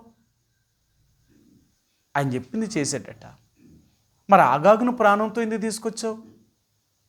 ఆయన నీకు చెప్పాడు, అది నీకు చెప్పలేదు కదా, మళ్ళీ నువ్వు అలాగెందుకు అంటున్నావు? చూసారా, మనం సమర్థించుకోవడానికి ప్రయత్నం చేస్తాం. అలా కాదు, ఇలా కాదు, ఇలా కాదు, అలా కాదు, ఏది తిరిగినా ఆఖరికి మనం చెప్పింది రైట్ అని చూపించుకోవడం కొరకే మనం ఇలా చెప్తాం. అందుకనే చాలాసార్లు మన జీవితంలో ఎందుకు ఓడిపోతున్నామో తెలుసా? దేవుడి చిత్తానికి మనం లోపడకపోవడం వల్ల. తండ్రి, నీ ఇష్టం, నువ్వు ఏది చేసినా, నువ్వు ఏది చెప్తావో అది వినడానికి నేను ఇష్టపడతాను. అది కష్టమే, కానీ లోపడతాను. ఎప్పుడైతే దేవుడి చిత్తానికి మనం లోపడతామో అప్పుడు ఆయన మనల్ని ఆశీర్వదించేవాడు, ఆయన మనల్ని దీవించేవాడు. అందుకంటాడు, దేవుని చిత్తం మనలో నెరవేరాలి అంటే మన ఇష్టాలన్నీ చచ్చిపోవాలి, మన మార్గాలన్నీ ఆయనకు అప్పగించేయాలి, మన తలంపులన్నీ ఆయనకు అప్పగించాలి. అర్థమైందా? సరే, ఈ మాట మీకు చూపిస్తాను. కొరింథీయులకు రాసిన 2వ పత్రిక 10వ అధ్యాయము. దేవుడికి ఏం అప్పగించాలి, దేవుడి దగ్గర మనం వేటిని ఆధారం చేసుకోకూడదు అనే విషయాన్ని మీకు చూపిస్తాను. కొరింథీయులకు రాసిన 2వ పత్రిక 10వ అధ్యాయము 5వ వచనమండి. 10:5. మేము వితర్కములను దేవుని గురించిన జ్ఞానమును అడ్డగించు ప్రతి ఆటంకమును పడద్రోసి ప్రతి ఆలోచనను క్రీస్తుకు లోబడినట్లు చెరపట్టి. సరే, మన ఆలోచన కూడా దేవునికి అనుకూలముగా ఉండాలట, ఆయనకి లోబడేటట్లు మనం చేయాలట. అంతే, దేవుని ఆలోచనకు పూర్తిగా మనం లోబడాలి. మనం అలా చేయం కదా. మన ఆలోచన వేరు, మన తలంపులు వేరు, మన ఉద్దేశాలు వేరు. మన తలంపులు, మన ఉద్దేశాలు, మన ఆలోచనలు దేవునికి దగ్గర లోబడేలా చేయం. లేదు ప్రభా, ఈ విషయంలో నేను సమ్మతించను, ప్రభా ఈ విషయంలో నేను ఎలా చేయను, నా ఇష్టమే. అయితే దేవుడు అంటాడు, ఎల్లు, నీ ఇష్టం అయితే నేనేం చేస్తాను, ఎల్లు, నీ ఇష్టం. ఏమైపోతావు? నీ ఇష్టమైతే అన్నీ పోగొట్టుకుంటావు. సౌలు అదే చేశాడు, లోతు అదే చేశాడు. అలాగనవద్దు, ఆ మాట అనొద్దు, నువ్వు అలాగనవద్దు అంటే మరి ఇంకెలాగంటాడు? ఇంకేమంటాడు ఆయన? సరే అయితే అలాగ కాదు అని నువ్వు చెప్పినప్పుడు నీ ఇష్టమే చేసుకో, నువ్వు ఎక్కడికి వెళ్తాననుకున్నా వాడికి వెళ్ళిపో. అయితే సౌలుతో కూడా చెప్పాడు, ఆ మాట నువ్వు అనొద్దు అంటే ఇప్పుడు అదే సమూయేలు అంటున్నాడు, మరి అలాగనొద్దు నువ్వు అంటున్నావు కదా, నువ్వు చేసిన పని ఏంటి? ఆయన మాట విన్నావా నువ్వు? ఆయన నేనేమైనా బలర్పించమన్నాడా? క్రొవ్విన వాటిని, ఎద్దుల్ని, మేకల్ని, గొర్రెలు తెమ్మని నిన్ను అడిగాడా? నువ్వు చేసావు ఈ పని. మళ్ళీ నువ్వు చేసి నేను చేయలేదు, ఆ జనులు చేశారని నువ్వు చెప్తున్నావు అంటే నువ్వు చేసిన తప్పు కాదా? మీరు ఒక్కటి కాదు, సౌలు యొక్క జీవితంలో మొదటి నుంచి కూడా తప్పు చేసుకుంటూ వెళ్తానే ఉన్నాడు ఆయన. ఎక్కడ సౌలు దేవుని యొక్క ఇష్టానికి లోబడలేదు. చూపించిన ఈ మాట కూడా చూపిస్తాను. సౌలు ఎక్కడ కూడా దేవునికి లోబడలేదు. ఈయన ఎంత మూర్ఖంగా ప్రవర్తించాడో మీరు చూపిస్తాను. చూపించారు. ఇప్పుడు సమూయేలు, నేను వెళ్ళిపోతాను, నన్ను వదిలే, నువ్వు దేవుడు మాట వినలేదు, నేను వెళ్తాను అంటే ఇప్పుడు ఈయనేం చెప్తున్నాడు? లేదు, నువ్వు వచ్చిన ప్రజలందరూ ఎదుటి నువ్వు నన్ను గనపరచాలి, నువ్వు నాతో కూడా నేను బలి అర్పిస్తున్నాను, ఆ బలి దగ్గరికి నువ్వు రావాలి అన్నాడు. సరే నేను రాను అన్నాడు. సమూయేలు వెళ్ళిపోతూ ఉంటే సమూయేలు యొక్క ఒంటి మీద దుప్పట్టును లాగాడు. దుప్పట్లు లాగితే దుప్పటి చిరిగిపోయింది. అంటే దుప్పటి చిరిగిపోయింది అంటే ఎంత బలంగా పట్టుకుని లాగుంటే చిరిగిపోతుంది అంటే ఇప్పుడు ఏం చేయమంటున్నాడు? నేను తప్పు చేసినా నువ్వు నాతోటే ఉండాలా, నేను తప్పు చేసినా నువ్వు నాతోటి ఉండాలా. నన్ను కాదు అని వెళ్ళిపోతే నేను నిన్నెలా వదిలేస్తాను? నేను రాజుని, నాకు అధికారం ఉంది, నిన్ను చంపేయడానికి కూడా నాకు అధికారం ఉంది. రాజు కదా, ఆయన ఏమైనా చేయగలడు, ఏదైనా చేయగలడు ఆయన కదా. ఇక్కడ మాట వెళ్ళలేదు. సరే, ఇంకో మాట కూడా చూపిస్తాను. ఈయన ఏం చేశాడు? రెండో తప్పును కూడా చూపిస్తాను. ఈయన ఏం చేశాడంటే ఆయన 16వ అధ్యాయము 2వ వచనం 2వ వచనం 16వ అధ్యాయము 2వ వచనం. మొదటి సమూయేలు రాసిన గ్రంథము 16వ అధ్యాయం 2వ వచనం. సమూయేలు, నిన్నెట్లు వెళ్ళుదును, నిన్ను వెళ్ళిన సంగతిని సౌలు విని ఎడల అతను నన్ను చంపుననగా యెహోవా, నీవు ఒక పెయ్యను తీసుకొని పోయి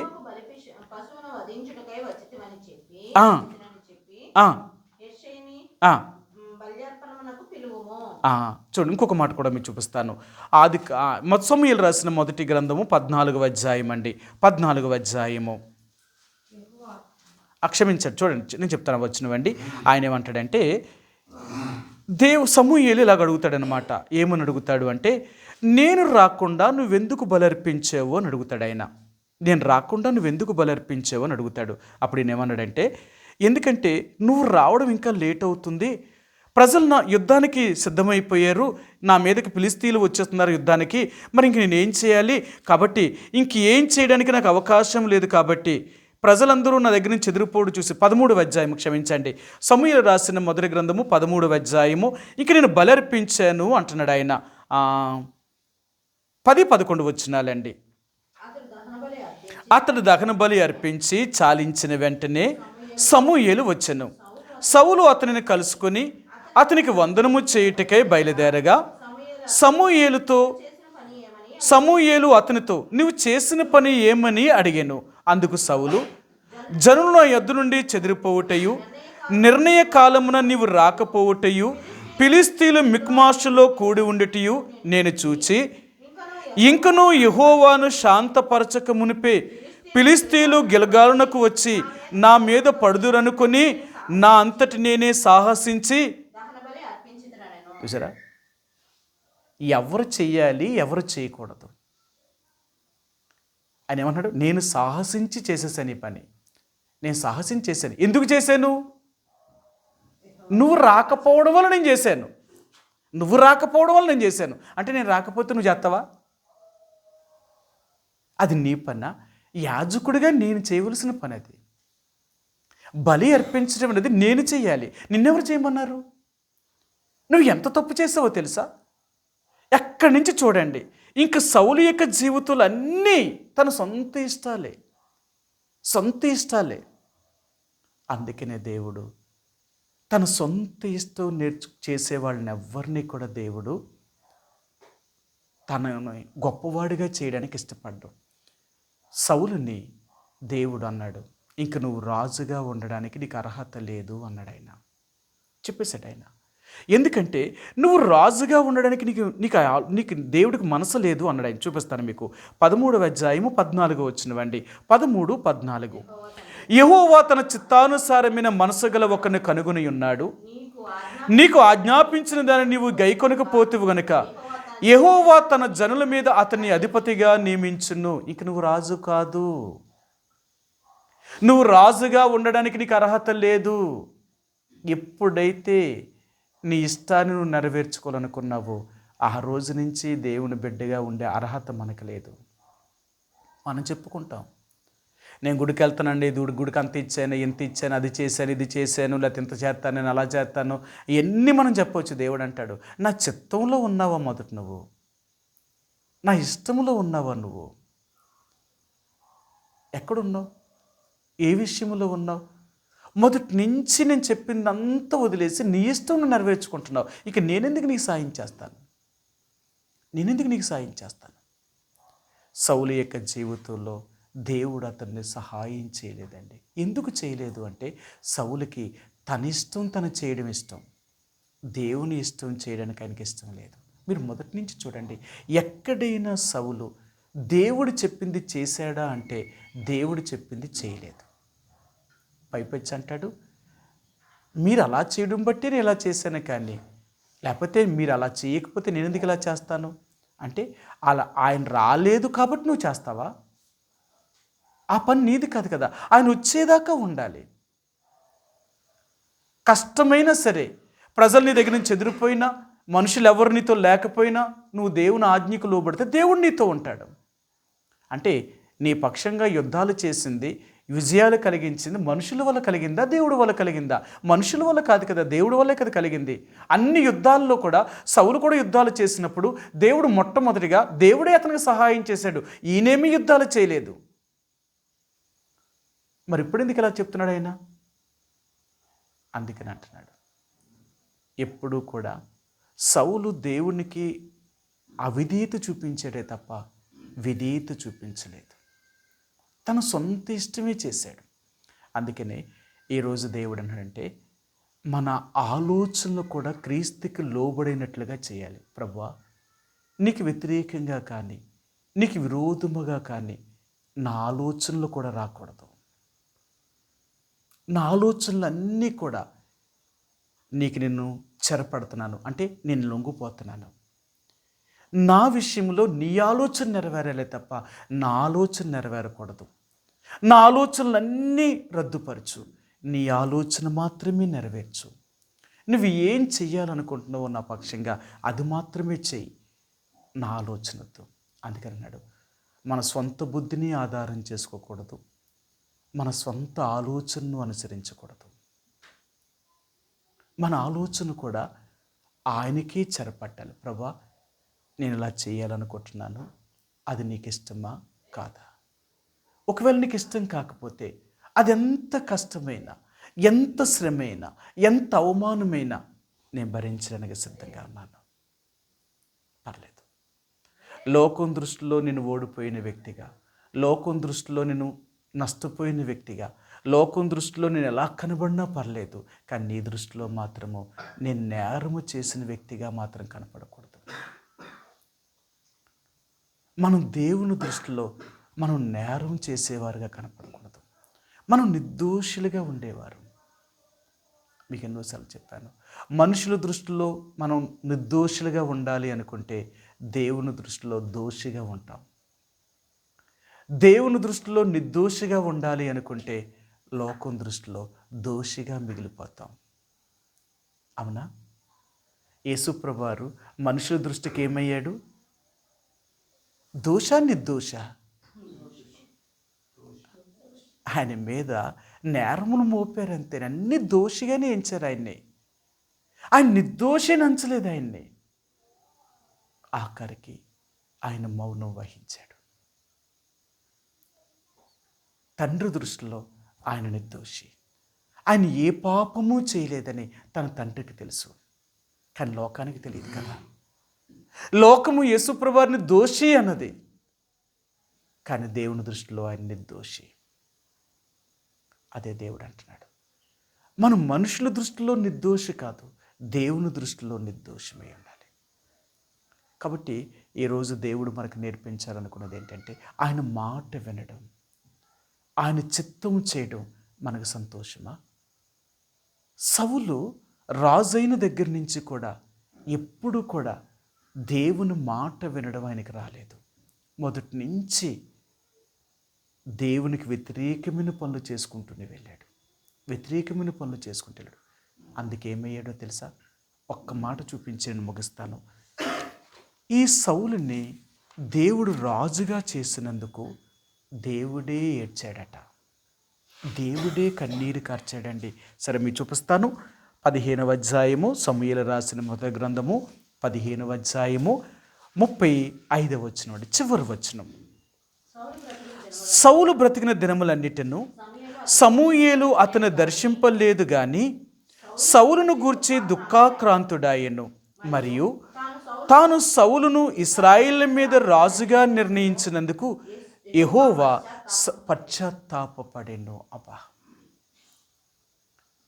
నిజంగా సౌలుని దేవుడు రాజుగా చేసినందుకు ఆయన పశ్చాత్తాపడ్డాడట. ఎంత పశ్చాత్తాపడ్డాడు చూడండి, ఎంత బాధపడ్డాడు దేవుడు. ఇలాంటి వాడినా నేను రాజుగా చేసింది, ఇలాంటి వ్యక్తినా నేను ఇశ్రాయేలు ప్రజలకు రాజుగా నిర్ణయించింది, దేవుడే పశ్చాత్తాపడ్డాడు అంటే ఆ మనిషి దేవుణ్ణి ఎంత దుఃఖపెట్టాడో చూడండి. ఈరోజు దేవుడు అంటున్నాడు, నిన్ను రక్షించింది, నీలాంటి వ్యక్తినా నిన్ను మార్చింది, నువ్వు ఇలాగుంటావన్నా, అయితే నేను నిన్ను నా బిడ్డగా చేసుకున్నందుకు నేను పశ్చాత్తాపడుతున్నాను, నేను సిగ్గుపడుతున్నాను, నేను దుఃఖపడుతున్నాను, నేను పశ్చాత్తాపడుతున్నాను. ఎందుకో తెలుసా? నువ్వు చేసిన పనులు ఏమీ బాగోలేదు, అన్నీ నాకు వ్యతిరేకమైన పనులు చేసినప్పుడు మరి నేను పశ్చాత్తాపడినా. కాబట్టి ఈరోజు దేవుడు అనేది ఏంటంటే, నా మాట విని చాలు, నా చిత్తం నెరవేర్చడం చాలు, అది నాకు ఇష్టం. ఏదేదో నా కొరకు నువ్వు ఎన్నేదో చేసేది నాకు కాదు. లోక సంబంధమైనవి, శరీర సంబంధమైన వాటి నాకేం అక్కర్లేదు. ఇవెందుకు నాకు? ఆత్మ సంబంధమైనవి కావాలి. నా మాట విను. మొదట నేను చెప్పినట్లుగా జీవించడానికి ప్రయత్నించే దహన బలులను, నైవేద్యములను, కానుకలు ఇలాంటివి కాదు నాకు కావాల్సినవి. నాకు ఇవిచ్చిన సంతోషపరచాలనుకుంటున్నారా? గత వారం చెప్పాను కదా, మన దేవుడు లంచము తీసుకునే దేవుడు కాదు. మనం చేసే తప్పులన్నిటినీ సమర్థించుకోవడానికి మనం చేసిన దానికల్లా దేవుడు తలోపుడు. ఆయన మనం చేసిన దానికల్లా తలోపుడు. మనం అనుకుంటాం నేను చేసిన దానికల్లా దేవుడు తల ఒప్పాలనుకుంటాం. అలాగెలా ఊపుతాడు ఆయన? ఆయన ఎవరో తెలుసా? ఆయన ఎప్పుడూ అన్యాయం చేయడు. అది అసంభవం అంట. ఆయన కీడి చేయడం అసంభవము, ఆయన దుష్కార్యము చేయడం అసంభవము. ఆయన ఎప్పుడు తప్పు చేయడు ఆయన. అలాంటిది సౌలు విషయంలో దేవుడు పశ్చాత్తాపడ్డాడట. నేను ఎంత సౌలుని రాజుగా చేస్తే ఇతడు ఎంత బాధ పెట్టాడు నన్ను. ఏ రోజు కూడా నా ఇష్టము అనేది చేయలేదు ఆయన. చచ్చిపోయేదాకా సౌలు దేవుని చిత్తం అనేది చేయలేదండి. కానీ ఇతడు ఇశ్రాయేలు ప్రజల మీద రాజుగానే పరిపాలన చేశాడు. దేవుడి చిత్తంలో లేకపోయినా రాజుగానే ఉన్నాడు. అందుకనే సౌలు గురించి దేవుడు చెప్పినప్పుడు ఇలాగ చెప్తాడు ఆయన. ఇంకొక మాట చూపిస్తాను. సమూయేలు రాసిన మొదటి గ్రంథము 13వ అధ్యాయము మొదటి వచనమండి. 13వ అధ్యాయము మొదటి వచనం. 13 మొదటి వచనం. సౌలు 30 ఏండ్ల వాడై ఏలనారంభించెను. అతడు 2 సంవత్సరములు ఇశ్రాయేలీలను. ఇతడు ఏలింది 2 సంవత్సరాలేనా?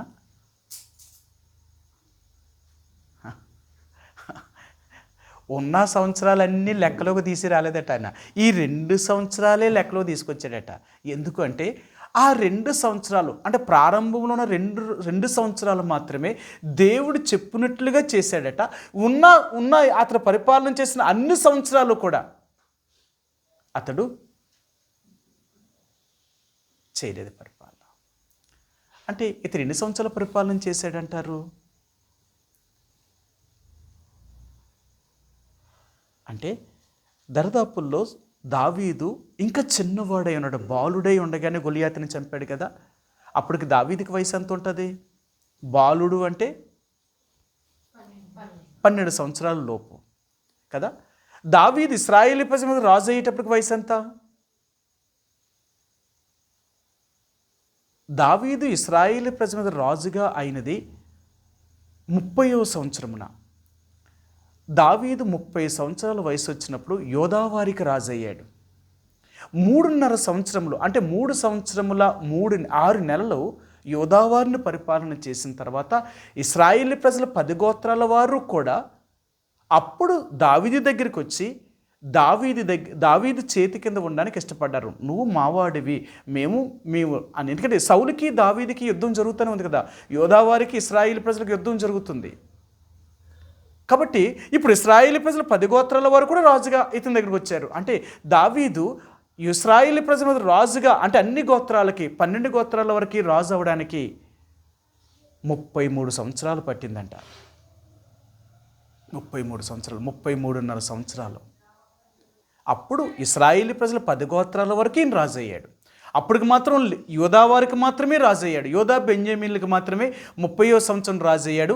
3.5 సంవత్సరాలు సౌలుకి దావీదుకి యుద్ధాలు జరుగుతూ వచ్చాయి. ఈ యుద్ధం కాలంలో సౌలు యొక్క సైన్యము రోజు రోజుకి బలహీనమైంది. దావీదు యొక్క సైన్యము రోజు రోజుకి బలపడింది. అంటే సౌలు రమారమి 30 సంవత్సరాల రాజ్య పరిపాలన చేసి ఉంటాడు. ఈ 30 సంవత్సరాలలో 2 సంవత్సరాలు మాత్రమే దేవుడు లెక్కలో తీసుకొచ్చాడు. కానీ ఉన్న 28 సంవత్సరాలు కూడా లెక్కలోకి తీసుకురాలేదు. అవన్నీ దేవునికి విరోధంగా చేసినవన్నీ. ఆయన దేవుని చిత్తంలో లేకుండా చేశాడు పరిపాలన అంతా. అందుకనే దేవుడు సౌలుని తృణీకరించాడు, వదిలేశాడు దేవుడు. ఈరోజు దేవుడు అంటున్నాడు, నీవు నేను కూడా దేవుని చిత్తములో ఉండాలి. ఆయన మాట వినాలి. ఆయనకి ఎప్పుడూ ఎదురు చెప్పకూడదు. అది కాదు ప్రభువా ఇది కాదు ప్రభువా అది అని ఎప్పుడూ అనకూడదు. ప్రభువా నువ్వేం చెప్తావో అది నేను చేయడానికి సిద్ధంగా ఉన్నాను. మనం ఎప్పుడూ కూడా ఎలాగ ఉండాలి తెలుసా? చిత్తము నా ఏలినవాడా, నీ దాసుడు ఆలకించుచున్నాడు ఆజ్ఞేయము. నువ్వేం చెప్తావో అది చేయడానికి నేను సిద్ధంగా ఉన్నాను. నువ్వు చెప్పు, నేను చేస్తాను. అది ఎప్పుడూ కూడా మనం సిద్ధంగా ఉండాలి. దేవుని చిత్తం చేయడానికి సిద్ధంగా ఉండాలి. మనం ఎప్పుడైతే దేవుడు చిత్తం చేయడానికి సిద్ధంగా ఉంటామో దేవుడు మనల్ని వాడుకోవడానికి ఇష్టపడతాడు. మనం సిద్ధంగా లేమనుకోండి, దేవుడు మనల్ని వాడుకోడు. దేవుడు మనల్ని గణపరచలేడు. అందుకని మీకు అంటాను, కానా అనే వివాహములో 6 రాతి బాణల నిండా నీళ్లు నింపిన ఆ నీళ్లు ద్రాక్షారసంగా మార్చాడు దేవుడు. ఎంత ఘనత కలిగిందో తెలుసా ఆ పెళ్ళిలో? ఎందుకంత ఘనత వచ్చిందంటే ఆ 6 రాతి బాణలు ఖాళీ అవ్వడం వల్ల. 6 రాతి బాణలు ఖాళీ అయ్యి సిద్ధంగా ఉన్నాయి, నీళ్లతో నింపడానికి సిద్ధంగా ఉన్నాయి కాబట్టి ఆ 6 రాతి బాణల్లో నీళ్లు నింపించాడు దేవుడు. అందుకని అంటాం, ఈ 6 అనే సంఖ్య మానవుణ్ణి చూపిస్తూ ఉంటుందన్నమాట. అంటే 6వ రోజున మానవుణ్ణి చేశాడు దేవుడు రెండవసారి. 6 అనే సంఖ్య మానవుని చూపించేది. అందుకే కదా 666 అనే ముద్ర, ఇది సాతానుడి యొక్క ముద్ర. అంతేనా? ప్రకటన గ్రంథాలు అంటారు కదా, ఇది 666, 3 ఆరులు అన్నమాట. ఈ 3 ఆరులు కూడా అక్కడ సాతానిక ముద్ర చెప్పి ఇది మనుషుని సంఖ్యే అంటాడు ఆయన.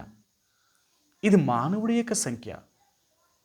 ఈ 6 అనేది, ఈ 6 రాతి బాణలు ఏం చూపిస్తున్నాయి అంటే మనిషిని చూపిస్తున్నాయి అన్నమాట. నువ్వు ఖాళీ చేయబడితే నేను నిన్ను నింపుతాను, నింపి నేను నిన్ను మహిమపరుస్తాను. నువ్వు ఖాళీ అవ్వలేదనుకో, నేను నిన్ను నింపలేను, నిన్ను మహిమపరచలేను. కాబట్టి ఈ రాత్రి మనం ప్రార్థనకి వెళ్ళే ముందుగా ఈరోజు దేవుడు అంటున్నాడు, నా మాట వింటావా? నా చిత్తం చేయడానికి సంతోషమా, లేక నీ ఇష్టము, నీ ఇష్టానుసారంగా నీ ఆలోచన పద్ధతిని బట్టి నువ్వు వెళ్ళిపోతూ ఉండి నువ్వు అడిగిందల్లా నేను ఎలా చేస్తాను? నువ్వు నా మాట వింటే కదా నేను నీ మాట వినేది. నేను చెప్పింది నువ్వు చేస్తే కదా నువ్వు చెప్పింది నేను చేస్తాను. అంతేకాని నేను చెప్పినట్లుగా నువ్వు లేకుండా నీ సొంత ఇష్టానుసారంగా నువ్వు వెళ్ళిపోతూ నువ్వు చెప్పింది నేను చేయమంటే ఎలా చేస్తాను? అలా చేయనే. అందుకని లోతును చూపించాడు. అలాగూ కాదు ప్రభా, ఇలాగన్నాడు. సరే అయితే నీ ఇష్టం వెళ్ళిపోయితే అన్నాడు. ఇప్పుడు సౌలు అన్నాడు, ఆ మాట నువ్వు అనొద్దు అన్నాడు. సరే నేను ఆ మాట అనొద్దు నువ్వు అంటున్నావు కాబట్టి నీ ఇష్ట ప్రకారం నువ్వు చేసుకో. అయితే ఇక నేనెందుకు నీతో ఉండేది? నేను ఉండను కదా. మన ఇష్టం మనం చేసుకునేటప్పుడు దేవుడు మనతో ఎందుకు ఉంటాడు? ఆయన, మనం దేవుని ఇష్టాన్ని చేసేటప్పుడే దేవుడు మనతో ఉంటాడు. కాబట్టి ఈ రాత్రి ప్రార్థనకి వెళ్ళే ముందుగా ప్రభువుని అడుగుదాం. ప్రభువా, మానవుణ్ణి కదా, సౌలు కంటే నేనేమి గొప్పవాడిని, గొప్పదాన్ని కాదు. నేనెంతో బలహీనుండి. అందుకనే అనేక సార్లు నీ ఇష్టాన్ని నేను నెరవేర్చవలసిన వ్యక్తిని అయ్యి ఉండి నా సొంత ఇష్టానుసారంగా జీవించాలనుకునే వ్యక్తిని నేను. నీ ఆలోచనకు లోబడవలసిన వ్యక్తిని అయ్యి ఉండి నా సొంత ఆలోచన ప్రకారంగా జీవించాలనుకునే వ్యక్తిని. అందుకనే అనేక సార్లు నేను నాశనములోను, నష్టములోను, ఉరిలోనూ పడుతున్నాను. అనేక సమస్యలు నా జీవితంలోనికి వస్తున్నాయి. నన్ను క్షమించు.